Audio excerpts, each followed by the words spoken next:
So I guess the topic that Dan asked me to talk about is cow comfort, right?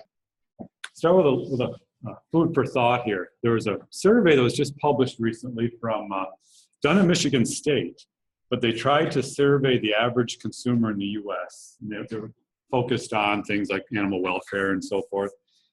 And 65% in their survey of American consumers, 65% felt that the farmer faces a trade-off every day between good animal welfare or well-being and profit or profitability. That's kind of eye-opening, isn't it? When you think about that, that's telling, at least in this case, and it's a pretty good survey, I think it's representative. Over half of the American consuming public thinks that every day a farmer, if he's making a profit, must be cutting a little bit, shortchanging the cows in terms of well-being. That's kind of surprising. It doesn't make you feel too good. And I guess the obvious comeback is something like this right up here, this data which would say that, these are the four factors across a lot of herds, a lot of farm types, right? That basically these four things promote good welfare and productivity. None of those should be surprising, should they, when you think about it, right? You've got, stalls, we all know that, feed and water, right? Maybe access to exercise would surprise you a little bit. Would that have popped if I said list 4 or 5 things that you think are most important in terms of productivity and well-being or health of the animal? It wouldn't have jumped to the top of my list right off the bat, but I think it's probably an unrecognized opportunity for a lot of our dairies, getting them outside, especially if you happen to have a tie barn. And then, of course, we won't get to this much today, but fundamentally, if you're talking about cow comfort or well-being, right? How that relationship is between the herdsperson and the cow is everything. We tend to not focus on that, especially in the U.S. There's a lot of really good European data.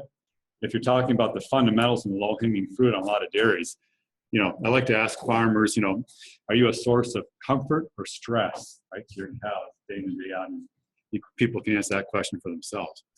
But a lot of this is kind of obvious. You don't need to have me or anybody else sit here for an hour and talk to you about the importance of comfortable stalls. If I said you have an uncomfortable or a comfortable stall, which is going to give you more milk, don't even need to do the research. I think the key thing that blows me away is the magnitude of the response. It's not that it's positive, but by how much. And in case we're out of time, I'm just going to throw out some numbers right now. The first one, what would you guys guess, if you can kind of throw out some numbers, would be typical? Let's say you have an average situation on your farm in terms of stall comfort, either the base or the design, the dimensions, and you make them better. You make it deeper, softer, or wider and more roomier, which is sort of the gross oversimplification of all the studies that are out there. That's better. How much more milk do you think you could see? Talking 1 or 2 pounds? 5 or 6? 8 or 10? Compared to average or compared to just an average situation? 5 pounds. That may not be too bad. Of course, the worse it is, you're probably not going to change out average stalls. They kind of have to get pretty far degraded. And the whole question is, how bad do they have to be, right? But the data would say anywhere from maybe 2 or 3 or 4 pounds. And some of the case studies that are pretty well designed are set up to 15 pounds or more. I'm sure there's some herds that I've been on, if they would change the stalls, they might see 20 pounds, right? You can't underestimate the importance, right? That's the basics. How about feed? Herds that have adequate access to feed 24 hours a day, the feed's mixed and it's delivered and put in front of them, tie stall or free stall. Would you believe it's 4 to 8 pounds per day difference? And that's everything else being equal. Yeah, but the point is trying to get that across to a lot of producers. You immediately go to some of the things that Mike was talking about this morning in terms of feed additives and things like that, which are critical, no doubt. But it's the basics, right? To kind of come back to the fundamentals of comfort.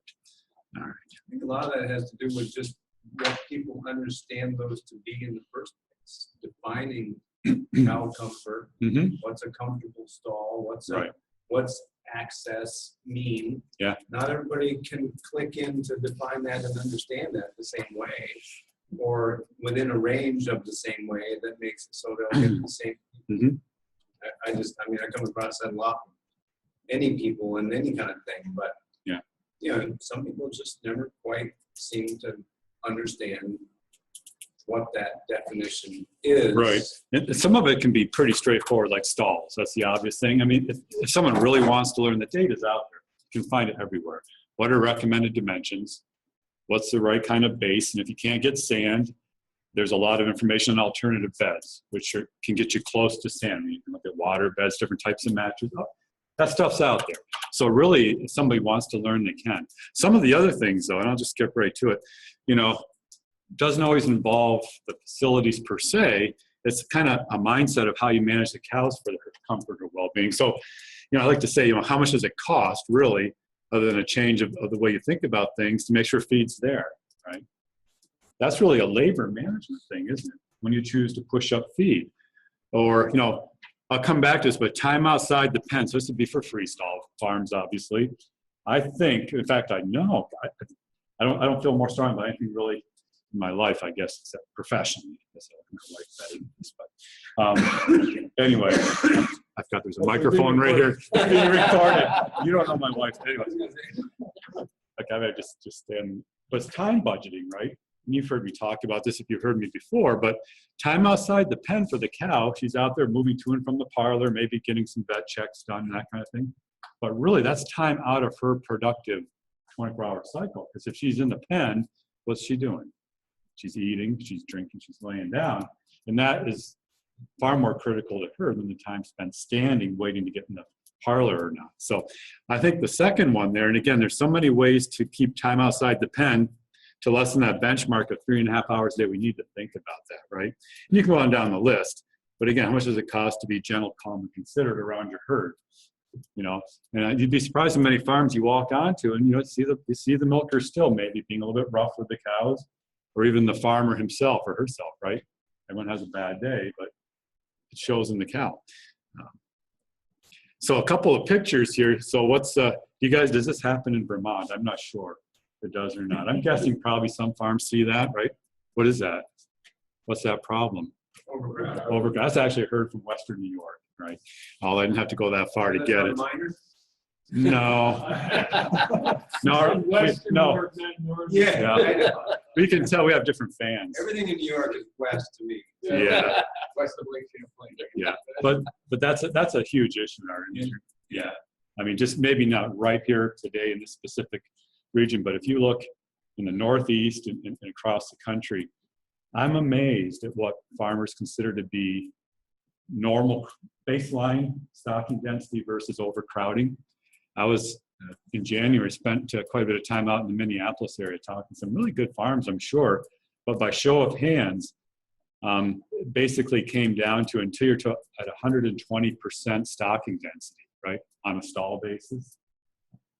That's normal up to that point. Anything above 120 was considered overcrowding, which is kind of, I mean, you snicker, but you don't have to go very far from here to find the same thing happening, right?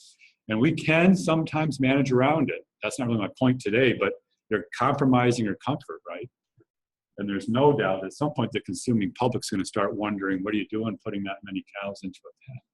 How do you tell out west you're 120% is that the cows standing outside the shade? Open lots? Yeah. People don't look at that as much, but that's a good question out there, and they should be having that question because typically it's on a function of headlots, right? In the front of the corral, how many cows per headlock, which is probably a good way to measure. But when you get down to it from a comfort standpoint, the cow's most valued behavior is what? It's not eating. They like to eat.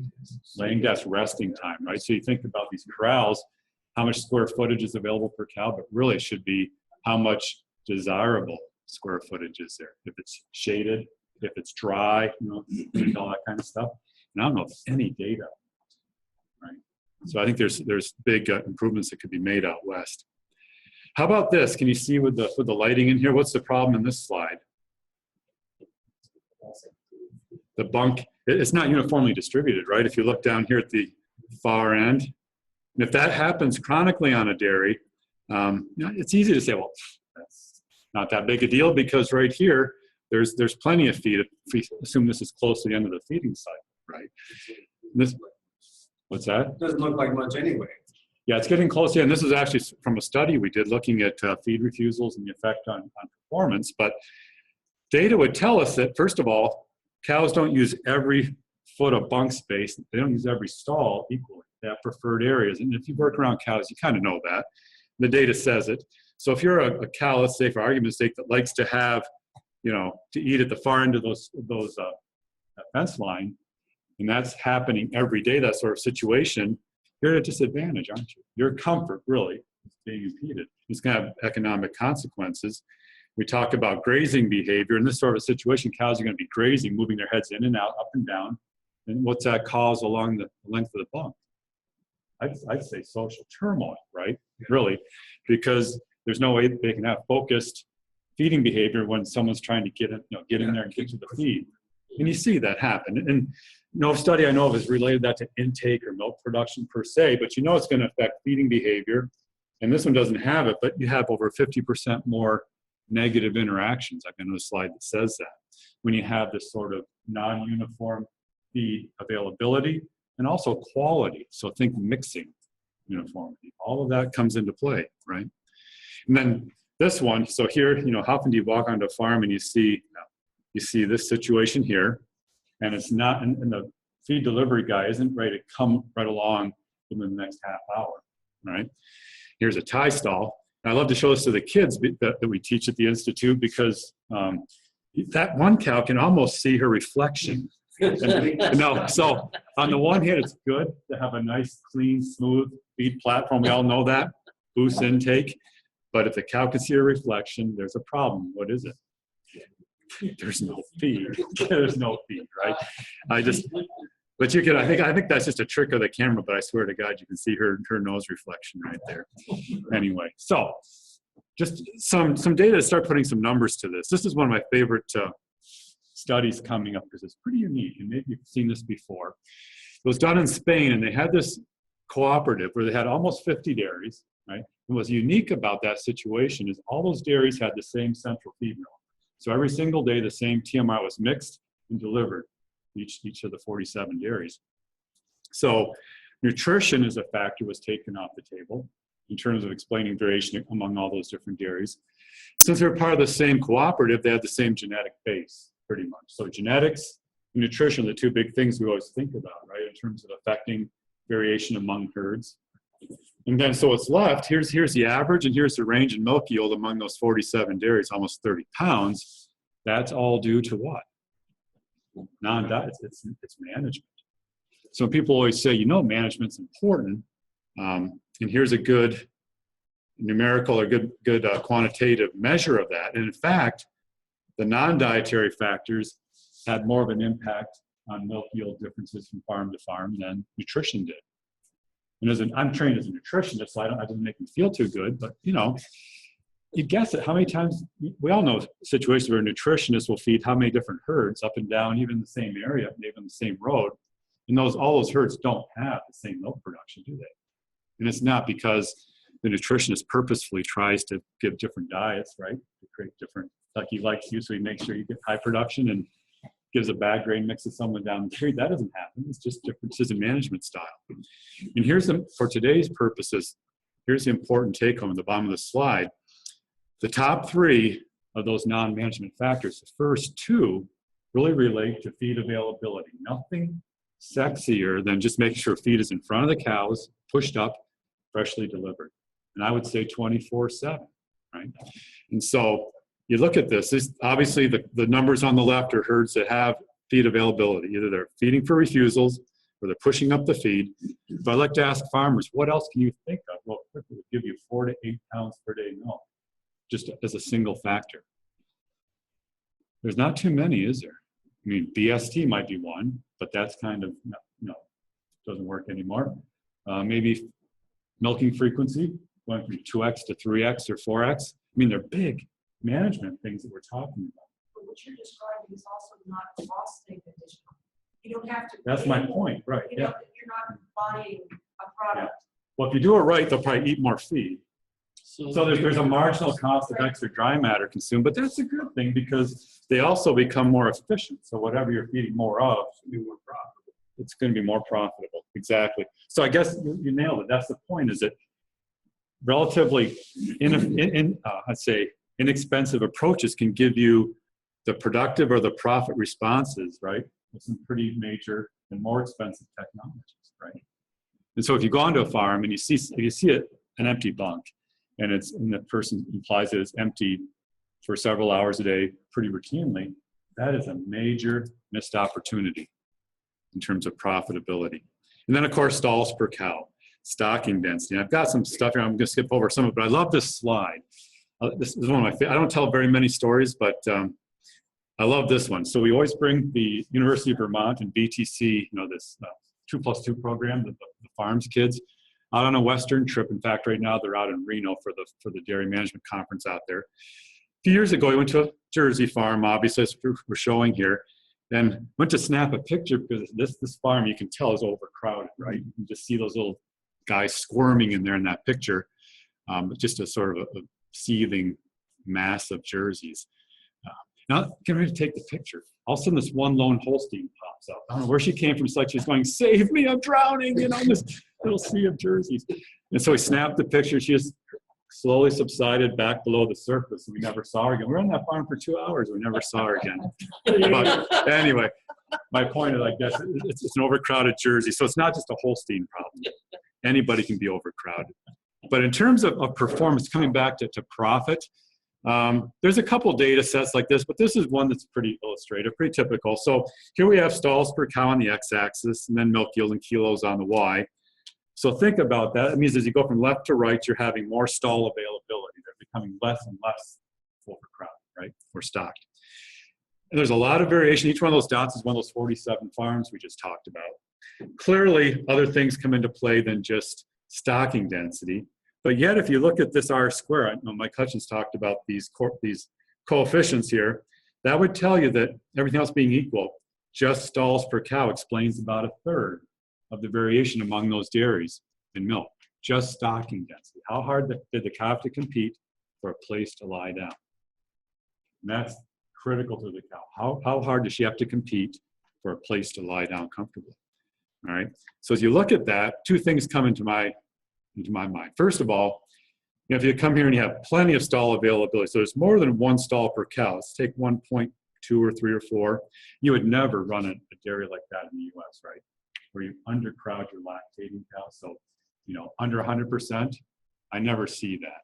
But even so, there's a large range here that can be high producing herds and low producing herds. So stocking density isn't always the bottleneck. It could be forage quality. Could easily be forage quality. But the other extreme that I've shown by this red circle there is I've yet to see a data set where when you go above a certain level of crowding, you never see high producing herds. And that's going to vary. And this works out to about 120% overcrowding in this data set, but it's going to be entirely a function of the style of the barn, whether it's a 4-row or 6-row barn, and the quality of the management, right? All that kind of stuff. But there's always a point, and you can't manage above it. And you see that on farms, and every data set I'm aware of shows the same thing, right? In terms of more numbers to look at, this is from the same study, and I've thrown in another couple studies at the bottom there. Coming back to cashing in on cow comfort. So if you're working with farms that are overcrowded, don't let them kid themselves, because what are the economics of losing? In this case, they lost 11 pounds as they went over 120% stocking density. The least I've seen is 4 pounds a day in a different study, but between 4 and 10 pounds, let's just say for argument's sake, that's a huge economic impact, right, on a per cow basis. And then there's also repro issues. There's lameness issues. I don't have time to get into that. We could talk for hours about it, but it's detrimental to the well-being of status of the herd. So you might ask, why does the industry do it? I thought I'd just throw this in here because here's why we do it. And it's food for thought for today in terms of what could be coming down the pike at the industry. But this is from a paper by a guy named Albert DeVries, who's in Florida. He's a modeler. He does a good job with spreadsheets and so forth. And he took data that's out there published, the effect of stocking density, stalls and feed bunk on cows. The blue line shows for this one scenario, this is profit per stall per year, which is what a farmer, and more importantly, a lender, right? A lender is going to look at. How much profit are you turning on each stall? Not on a cow basis, but on a stall basis. And then stocking density. And what do you see? Pretty clearly, profit per stall in this scenario is optimized right around 120-ish, plus or minus, right? That's why we do it, because if you read this paper, he went back 5 to 10 years and looked at all the different scenarios in terms of milk prices, feed prices, other things that factor into it, what prevailed in the US. And you can read it faster than I can say it, but the profit per stall is maximized at a stocking density over 100% in 2/3 of the economic scenarios in the US over the last 5 to 10 years. It's over 120, which is really overcrowded, in about 40% of scenarios. So that's why farmers do it. It's not that they're not thinking about cow comfort per se. I think lenders and the economics that prevail in the industry in the US make it a decision. If you're just making an economic decision purely, it can be defended. The other thing is expansion. It costs a lot of money to build a barn. But you can expand your herd. So you keep growing your herd. Until you can afford it. And you see that where they become grossly overcrowded, 150, 160%. Then they build a new barn and it comes back down, right? Yeah, it's all there's it's kind of just another facet of the same basic principle though, huh? Yeah. But here's the thing, this is a food for thought part. The red line is resting time from a study, and it's pretty typical. So with every incremental increase above 100, what happens to resting time? It's impacted, right? Remember, it's pretty clear, resting is the cow's most valued behavior. It's very sensitive to her state of well-being, right? And so if economically you can say, I'm going to go to 120 for argument's sake, but at that point the cow's significantly lost, maybe what, half hour a day. How valuable is that? How valuable is that 30 minutes to the cow? Right? 30 minutes to an hour could be pretty darn important to the cow. And so just throwing that out there, because I think in the next 5 years, 10 years, the way things are going, would it be a stretch to think that maybe the consumers might start asking those kind of questions, right? Today, they're not. I mean, it's out there, but it's not driving any conversation. But I think if we're talking about today's topic is cashing in on cow comfort, this might be one example where looking at purely just dollars and cents may not be long-term, I think, what's best for the industry. And I'm just, we can talk about that at some point or now, whatever, but that's something to think about. Yes. I just want to point out too, there's been so much growth in the organic industry. Mm-hmm. The organic people transitioning to organic operations. And that is a conversation. We're looking at these big packs that they have in barns. They're looking at cow comfort, and production per animal may be lower, but they're also looking at factors like the longevity and reduced incidence of mastitis and some other things that are really negatively impacted by stress. So I think we're starting to have some of those conversations. Yeah. So across the industry, it doesn't have to be just organic, right? Right. Because, the vast majority of farmers are not, and probably won't be, but you got to have that conversation regardless, right? To truly be profitable long term. And it's talking about sustainability, right? So health is a big part of that. I don't think most consumers, I'm just trying to think, as far as what drives it, I don't think most consumers have ever been in that. To really, you'd be surprised when you get into some high population areas how popular with children cow tours are. Yeah, if they can get them. But so She used to go to a fair down here in Hartford, Connecticut. Kids would walk through, plugging there was like 15 cows in the barn. Go down, waiting free. Yeah. Cows there. Everyone would walk through with their nose covered. And, they weren't. They thought they didn't want cows. They'd rather walk around the front because they could stick their head out the window. Yeah.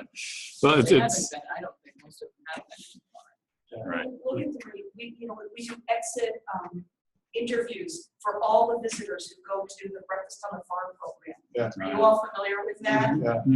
2 years ago, they did their first event. There was one event. And then last year, they did 2. So there have been nearly 3,000 people who have gone through, some farm people, but a huge number of non-farm folks. Yeah. And their responses in those exit interviews have really been astounding, that they didn't realize how much the farmers care about the land and the water and the animals and how well they're cared for. And it's really interesting. There's a lot of education going on. Rick, we know if, in that correlation Yeah. with the rest time going down, do we know, is there data to indicate? What's the production Where the- cost, losing an hour? Yeah, production, I was thinking about, average number of lactations per cow. You know, if average lactations was being reduced as well. If we were getting a longevity. With resting time, effect well, on this, you know, yeah. we were turning cows over Right. more rapidly on these herds. Mhm. I just wonder, it's Yeah. one of those trends that we hear about. For sure. Well, resting time, I'm not sure of any data which really quantitates, resting time that's allowed and longevity, although they're positively correlated. That They data have to wasn't be. in this study. No. But other thing, there's a lot of data which relates resting time and milk production. I mean, some of that's from the Institute. And that slide's coming up, I'll just say it right now, and then we can blow past it at the time. But across a lot of different scenarios, if you take cows in a similar stage of lactation, for every extra hour that you can get them to lie down, so you improve the stall comfort, reduce stocking density, whatever you do, right? That should give you between 2 and 3.5 pounds per day more milk. And that's actually in one of the slides. And that's pretty robust. And I know a lot of people have used that in partial budgets, right? To justify the investment to put in new stalls, right? Make them wider, or deeper, or whatever, or maybe to go from one mattress to a better mattress system, whatever it is, right? You can conservatively put in 2 pounds for every extra hour, right? And nowadays you can even pretty easily get little leg loggers that measure resting time, put them on 20 cows in your herd, right? And get a good estimate of where they are. Then you can almost predict pretty accurately where they should go, where your herd could go to in milk yield, right? If you improve the situation. Yeah. So I'm wondering, so is this looking at all factors, including any, because I'm assuming that if you get to a certain point and you're not lying down, other bad things happen besides just lower lactation. Oh, for sure.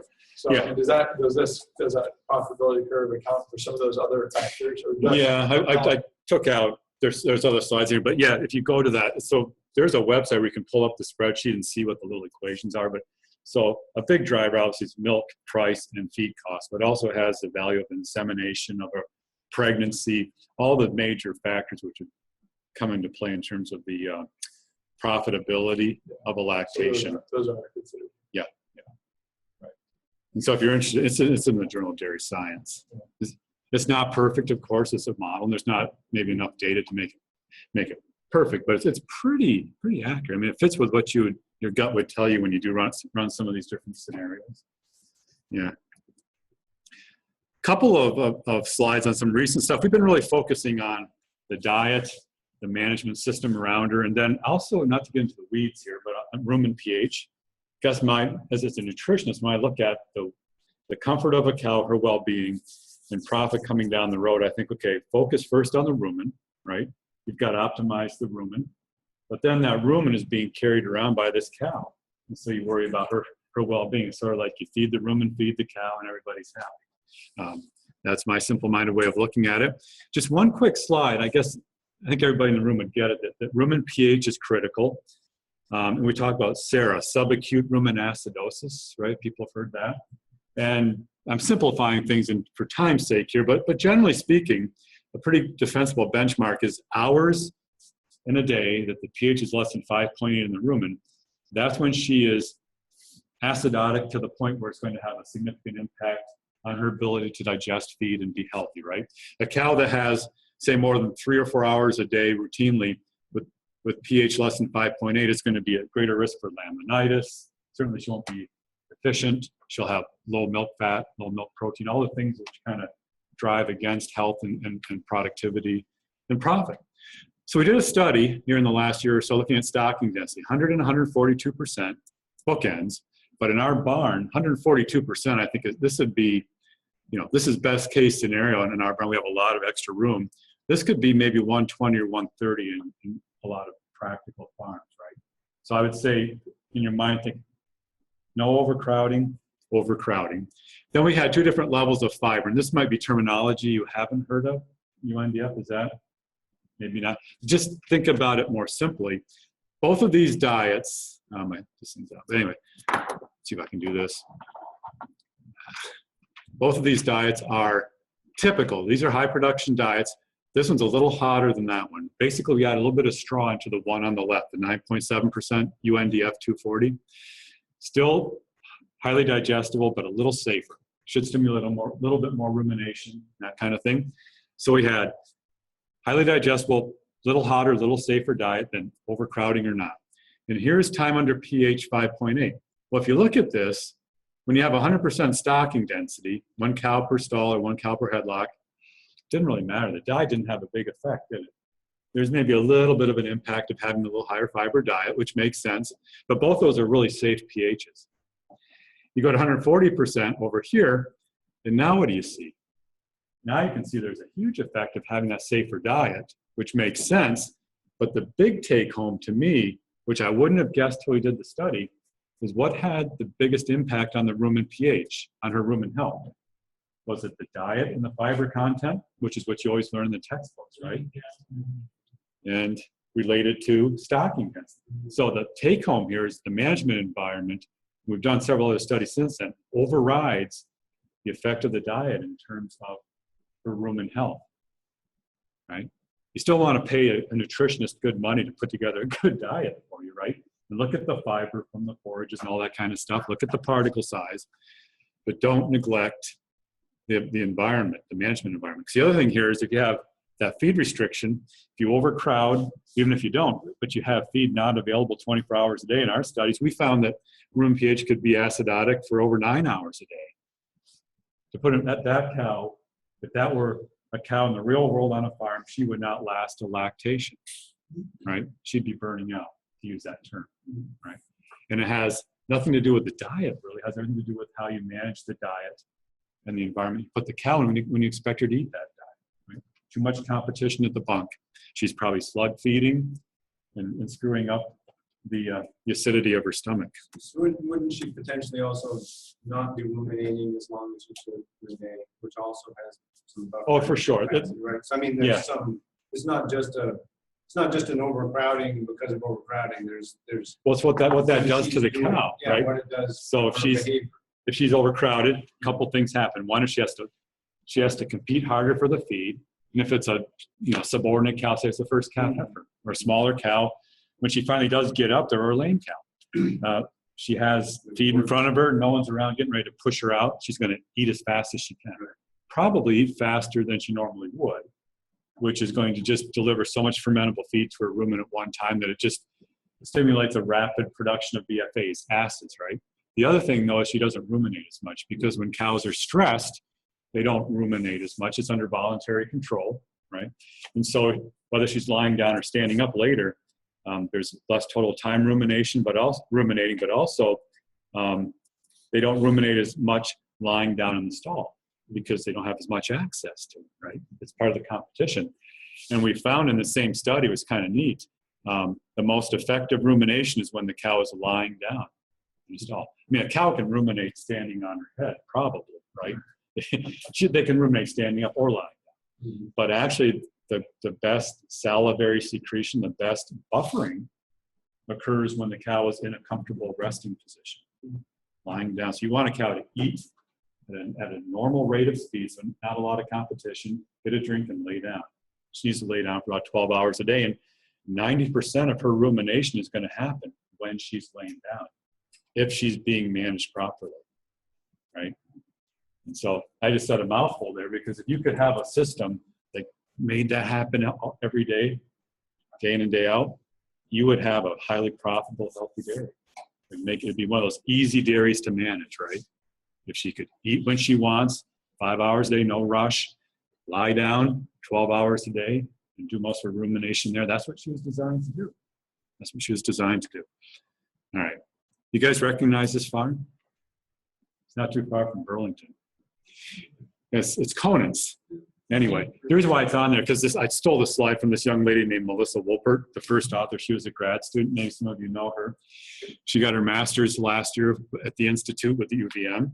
And I just want to say a couple of things. So have you guys heard this whole story? If you're affiliated with St. Albans Co-op, or by mid-year it'll be Agrimark as well. They started reporting the different types of fatty acids.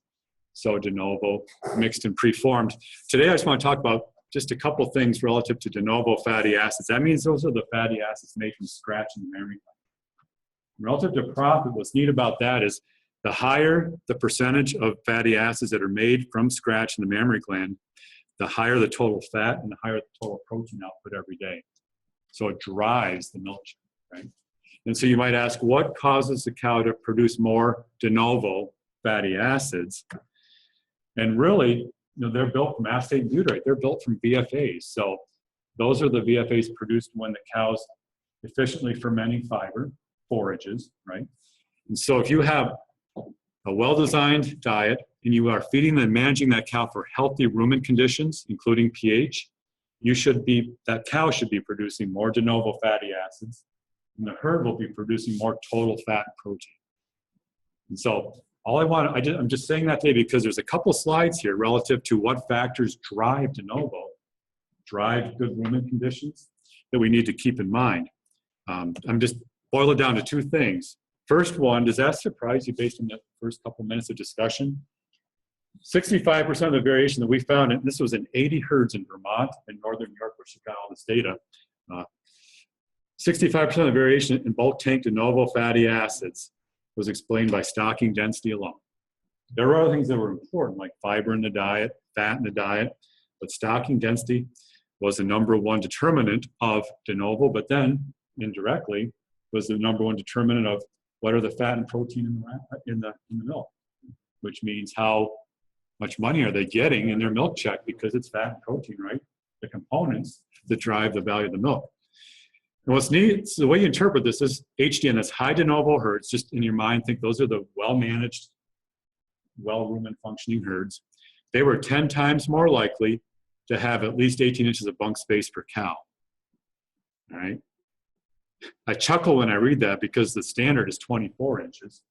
And I think Mike summarized and he said you'd like to see 30 or 36. We're not building barns in the near future with 36 inches of bunk space. But if you ask the cow, she wants at least 24, if not 30. And so even the highest performing herds in Vermont, Northern New York could do better than they are, but they're doing 10 times better than the average, right? On the stall side, it's the same thing, just you'd say high de novo herds are 5 times more likely to have stocking density less than 110%, so 1.1 stalls per cow, all right? And then feeding frequency, we haven't talked much about that, but it gets back to the idea of keeping feed in front of the cow, right? That's the other part of her comfort there. I would say these better managed dairies with a higher de novo are 5 times more likely to feed twice a day, TMR, right? So I'd mix and deliver once, probably in the morning, and then the best herds find a way to do it again later in the day, probably late in the afternoon, early evening if they can do it, right? And if you have a tie barn, of course, component feeding, especially you want to feed more often. So the best tie barns were 11 times more likely to feed at least 5 times a day. And that's been known for a while. That's textbook information in terms of sequencing of feeding and how often you feed.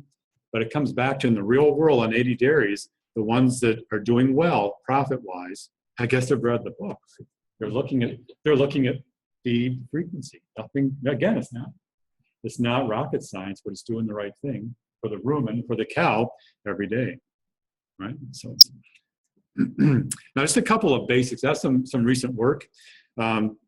Everyone knows, I mentioned time budgeting. Everyone's probably seen something like this. Typical time budget for a Holstein cow, and this would be a cow in a free stall. A tie barn is going to be a little bit different because she doesn't have to get up and walk to feed. But the one thing that will stay the same are the first 2 lines. And this is, if you're talking about the basics of cow comfort and how to cash in on it, I guess, I'd always start with, does the cow have enough time in a day to get done what she needs to do? And what she needs to do, 70% of her day is spent eating and resting, right? How much of their resting time do they spend sleeping?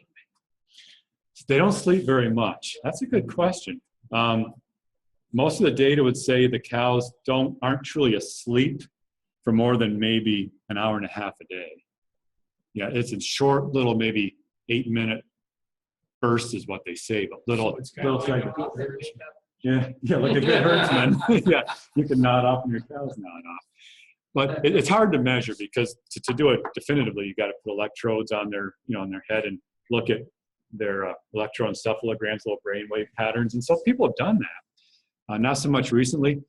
It is associated with certain postures. So like if you're looking at a cow laying down, she's got her head back on her flank, especially if her ears are drooped a little bit and she's just breathing, her eyes are closed, she's got a greater likelihood than not of experiencing sleep, at least for part of that. The other postures, if they're out on their side, I call it the dead cow posture, but if they're on their side and their head's totally laid out flat, right? And again, their ears are drooping, they're relaxed, and their eyes are closed, they can sleep for short periods of time like that, right? And so you think about bringing a cow indoors, whether it's tie or freestyle or whatever, can she engage in all those different postures, because that's when she's most likely to sleep. But they don't sleep very much. Luckily for a ruminant, the brainwave patterns of deep sleep, sort of the rejuvenating sleep that you see, it's almost identical to the patterns you see when the cow ruminates. So for a cow, rumination serves a lot of the function of deep sleep. And that's something to keep in mind. We talk about keeping cows comfortable off their feet 12 hours a day and resting. It's a little bit to sleep, but it's to ruminate too. Remember I said 90% of the rumination should occur while they're laying down. And that has a big contributing, it's a big contributing factor to their overall well-being in terms of their immune system, anything else that would be related to getting enough hours of sleep. Were any of you guys at the Burlington meeting a couple weeks ago? So you heard the sleep guy, Dr. Moss. Anyone else see it? His point is, unless you're getting, how many hours a day does a human being need to have good immune function and not die young? And it's like 7.5 to 9.5 hours a day. Yeah, and I think the average in the U.S. is something like 6, whatever he said. Well, So, it's interesting to note the most grazing animals are prey animals. yeah. And it is not in their best interest to be zonked out in a state of sleep for long periods of time, Right. while the predator of choice, has plenty of time to maneuver and come up and get the lay of the land. Yeah. Horses, it's about 45 minutes a day that they actually sleep, I believe. Sheep and goats, again, they just don't do what we call sleep. Right. You said the brainwaves are almost like they're sleeping. So we could also say they're basically sleeping for 12 hours a day with theirs. Well, in terms of the physiological benefits, right? Yeah. And so, anyway, to stay focused a little bit, but this is okay. I'm gonna end at 2:00 regardless. People ask, what's the economics of time budgeting? And this is the best data set I've seen. Makes my point, so I use it. This was actually one of my last grad students when I was still at the University of Nebraska. We simply looking at 3 versus 6 hours a day outside the pen. I didn't say it back here, but pretty clearly, if you add up all the time it takes a cow to be a cow, right? That's why I say she shouldn't be outside the pen for more than 3.5 hours a day on average, because if she's outside the pen for 5 hours, she's got to give up something. It's probably going to be some combo of eating, right, or resting, neither of which is going to be good for the cow. So we looked at 3 versus 6 hours a day in these studies. And if you just cut to the chase, if you look at the left-hand set of histograms of cows, you can see that when they were outside only 3 hours a day outside the pen getting milk and coming back 3 times a day versus 6, they gained 2 hours of resting time and 5 hours a day of milk. And that relationship, roughly 2 to 1, resting to milk, has been shown in study after study, right? And then with the heifers, these heifers were in there mixed together in the same pen with the older cows, which again is pretty commonly done.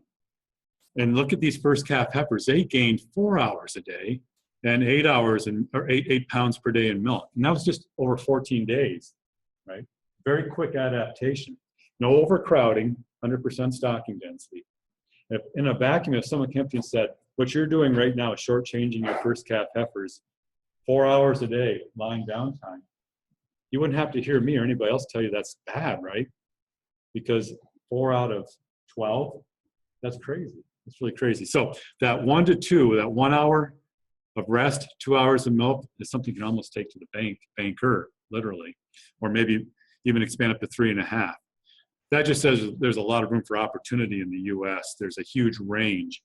And there's a lot of people who keep their cows outside the pen 8 hours a day. I mean, the range is 2, which is great, up to 8.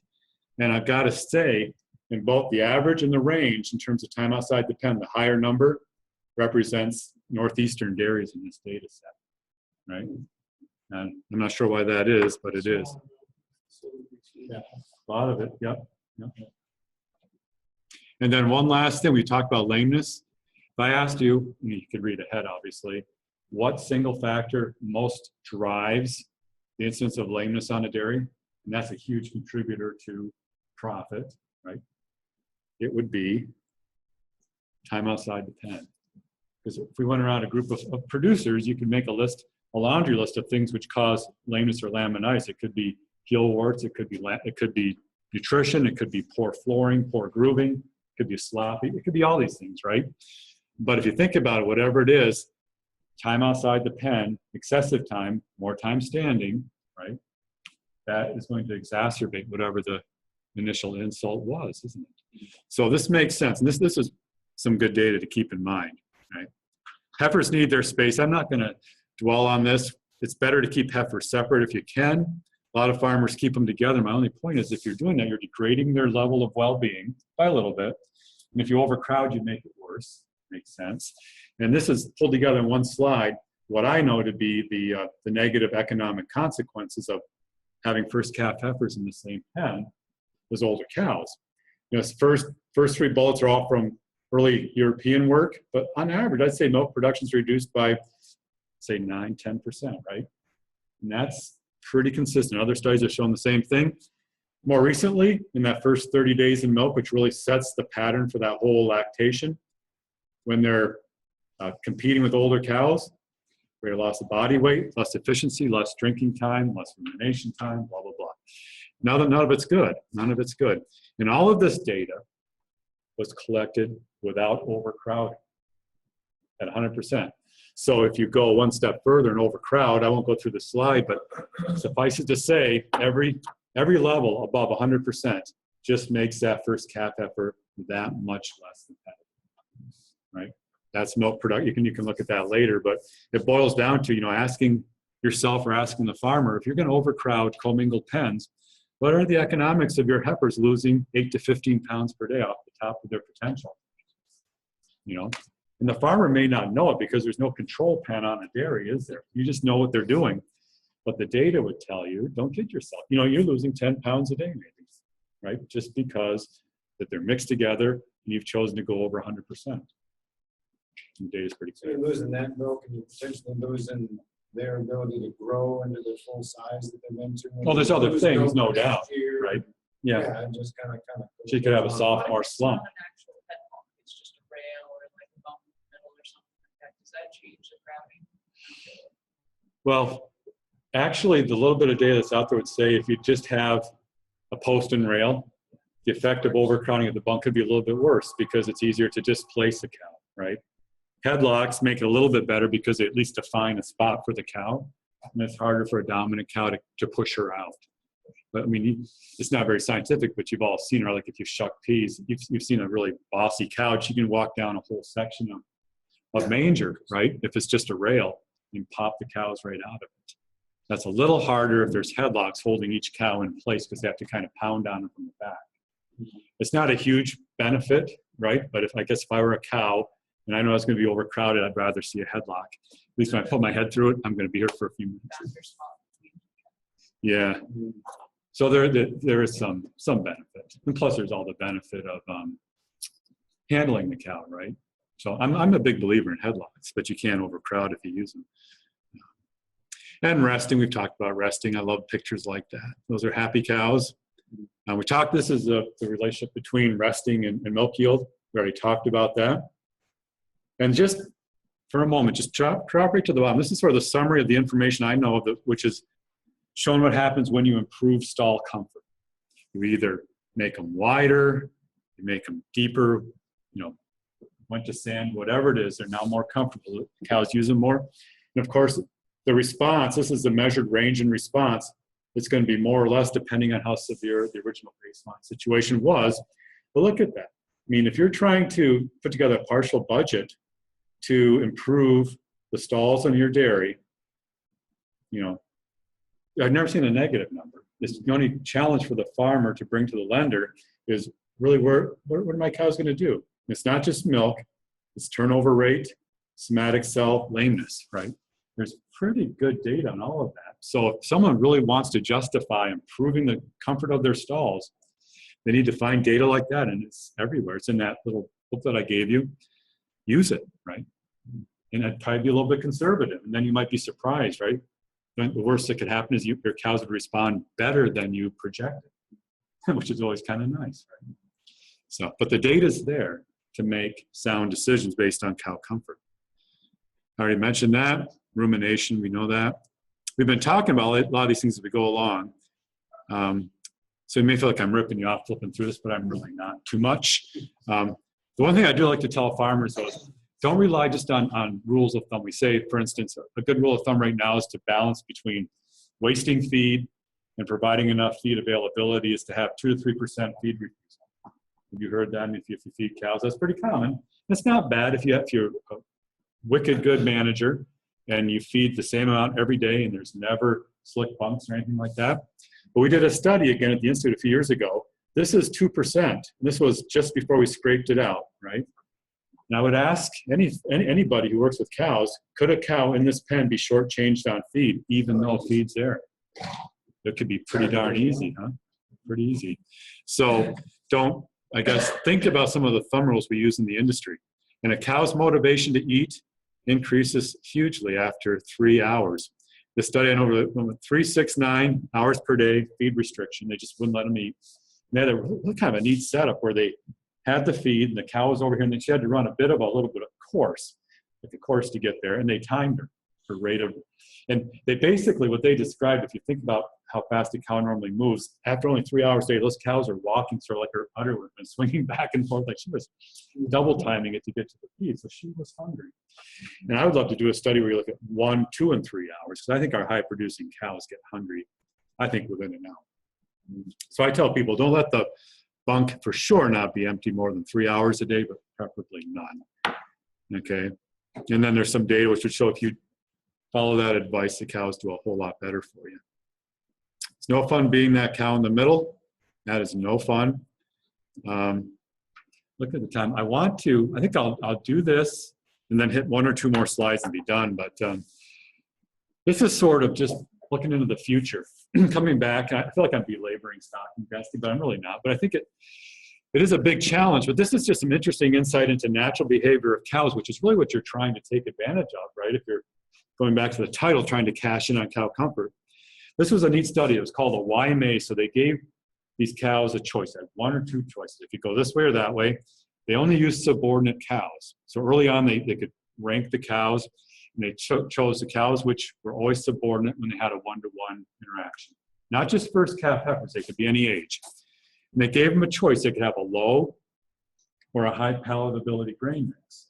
The grain mixes were pretty similar, except for one had texturized, it was texturized, it had molasses on it, so it was just more preferable by the cow.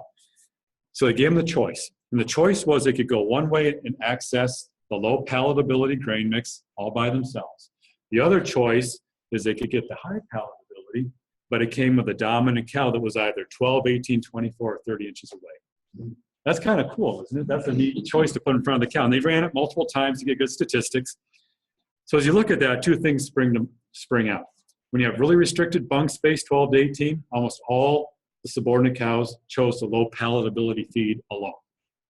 When you translate that to the real world, that's natural behavior. So the natural tendency of a subordinate cow in your pen is to do what? Find the part of the bunk where there's not a lot of other competition, which means probably the feed's not as desirable, right? Either it's not there, or it's been picked over, it was pushed away a little bit, whatever.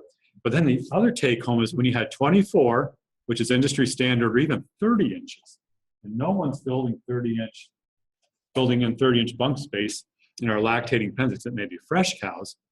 Here now there's no difference. Someone ate alone, some ate high palatability feed, whatever. But if you do the math, 40% of the animals still chose to eat alone, even with 30 inches of bunk space. Again, so I think so. Coming back to challenges on the farm to really maximize comfort, normal feeding behaviors, what's that tell you? even with 30 inches, which we don't have, some cows are going to want to try to eat alone to avoid competition. That means we've always got to have feed there. It's always got to be well mixed, in good condition, and pushed up, right? It just, to me, it explains why that 4 to 8 pound response was there in the first couple slides, right? It's natural behavioral responses. You're not going to change these cows. This is how they are. Subordinate cows, that's how they are. You can't train them to become more aggressive, right? That's how they're kind of born. So we got to manage around, right? I'm going to talk about water and then be done. You'll have to just take my word for it that if you are nice to your cows, those are the slides we won't get to. It's 3.5 to 13% more is what the research shows. So just say between 3 and 10% more milk, whether you beat your cows or not, okay? That's a gross oversimplification, but you get my drift. But I want to just say, well, I'll stop on water because we don't talk about water nearly enough. And there is data which shows there is a relationship between inches of water space and milk yield. And again, it's amazing. I mean, that's something else you can take to the bank. So we always measure linear inches of water space per cow should be 2 to 4 inches. And that's why. But the other thing we don't talk about is where the water should be spaced, all that kind of stuff, right? It's not just inches. It's can the cow get to it all the time. Here's a still, a video still from our farm again, where we had a picture a camera up above that cow in the middle of the store. So you can see she's kind of looking up. We were focusing the camera, it was moving on its axis a little bit, tilting, and it was making a whirring noise. And she saw it, and she was one of the most dominant cows we ever had in our herd. And she was shaking her head, looking at it. And in terms of water, though, you notice there's this white cow right behind her. And for about a half hour while we're playing with this cow, I'm like, I can't believe she's playing with this camera. Every time this white cow took a step forward, she wanted to drink. This cow, without moving, just turned her head and just basically waved off that. It's like she went like that, you know, you're not. And that cow, her ears drooped, you can see that right there, and she stepped back. For 30 minutes, I don't know how long it would have gone on if we hadn't, been there. She didn't get to drink, and there's plenty of water there. Now, the next slide just shows the mirror image, because in our barn, we have it set up so we can split pens. The same thing on the other side of that fence right there. Look what's happening where the dominant or boss cow is not. Right? Same size water tank, but now it's fully occupied, which is what you expect when you do that calculation of inches of water space, right? So I remember a fellow named Jack Albright, who was sort of one of the original founding fathers of dairy cattle behavior at Purdue. He was looking at stuff like this in the 60s and 70s, right? And he said that, we always say the water tank is a classic thing that a cow can guard, right? Without even being in front of it. And actually, he would say that a cow like that could guard a water tank probably from a distance of about 12 feet. She could do it all day long if she wanted to. So guarding doesn't have to be physical. Like you think about the feed bunk or the stalls where you boot another cow out. Dominant cow could stand there. If this is the water tank and I'm standing maybe where Dan is, or even back a little bit further, I could stay on there for hours, and just by visual, establishing eye contact, other cows will not come to that water tank. And to me, that's just it's kind of insightful for how cows interact, right? So you got to think about where do you put your waters, right? Not just how much water space there is if you want to have good milk production, since milk's 87% water. So I'm just going to stop there. I'm just going to go right to the end. Doesn't cost a dime to be in a good mood. Have happy cows. One thing I will say, I'm 1 minute over, but I apologize. You obviously don't want to beat cows in the parlor or be aversive, be rough, be loud, because this vocalizations have a big impact too. But there's studies which will show that a person who is rough with a cow in another part of the barn, and they're dressed in a way that makes them rememberable, right? Like maybe just a solid print shirt or something that no one else wears. They can just stand in the parlor, not even be milking, but just stand there where the cows can see them, and it will have that impact on milk production. So they remember, right? They remember stuff. Anyhow, so with that, listen to your cow. That's how I think, to me, that's the bottom line for cow comfort economics. Been saying that for a few years, but with every passing publication that we read, it just drives home the magnitude of the importance, right? Of getting the basic time budgeting behavior needs right. So, and there's a cross I have to bear. That's the view from my office window. It sucks to be me, but anyway. It doesn't look like that right now. No, that was from a few summers ago. Yeah, no, it won't look like that for a few months in Shazy, New York, I'm afraid. So anyway, well, thank you guys, and thank you for the people who are online here. All right. Yeah. Switch seats. I got one. Rick, just quickly, do you have a sense of how what kind of, are we getting the kind of positive impacts from the robotic management systems in this direction that we've been kind of hoping to, or do you have a sense of that? In some cases, yes. Yeah. I mean, it's like anything, right? There's going to be a mixed bag, but I think if you have a well-done automated milking system or robotic type farm, it takes the pressure off the bump, right? Because cows can kind of come through there like that. You have to make sure you have the right setup at the milking unit. Yeah. Because that becomes, that's what cows will start buying for that. Yes. But no, you can have really good company in those sort of systems. Yeah. Probably better than a poorly designed small tie barn, right? You have 60 to 120 cows, put in 1 or 2 robots, you can probably see a net increase in